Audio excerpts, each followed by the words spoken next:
This is Verified, a show that debunks misinformation from across Africa and beyond. My name is Linda. And I am Nyakerario. But first, a little lesson on terms and trends in the world of fake news.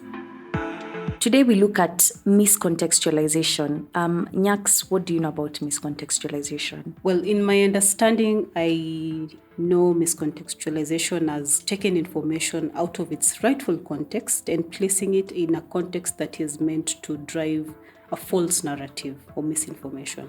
Right. So it is a case where information is drawn out of its original setting. And this could be based on the time, the statement or event occurred, or even at times the platform where it was shared. Such a case is from a previous episode we did on satire and parody.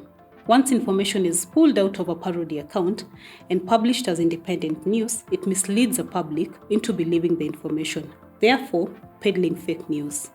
Nyaks, we covered such an instance in a previous episode where information is independently published outside of its original setting. Like there's a website by the name Postamate. Have you heard of it? Yes. And right on the website, you would see that it self-declares as the home of satire and sarcasm.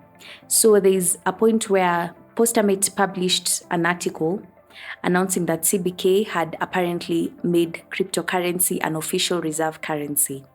But different publications picked up this information and published it as news. Well, here's another one.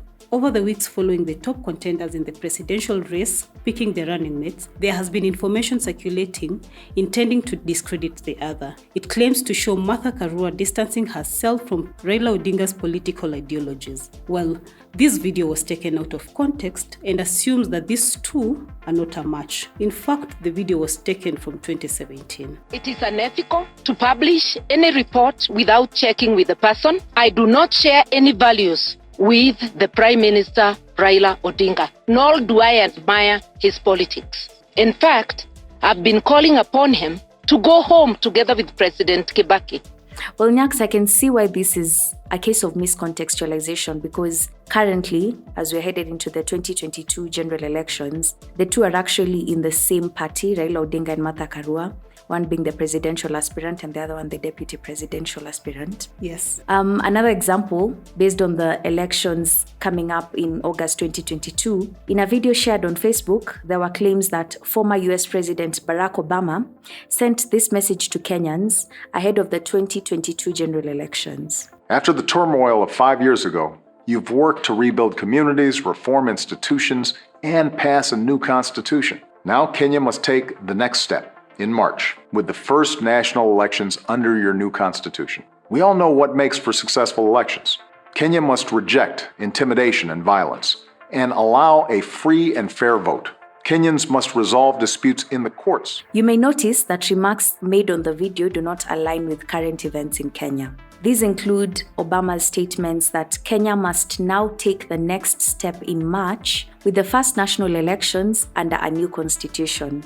But the 2022 elections are slated for August, not March.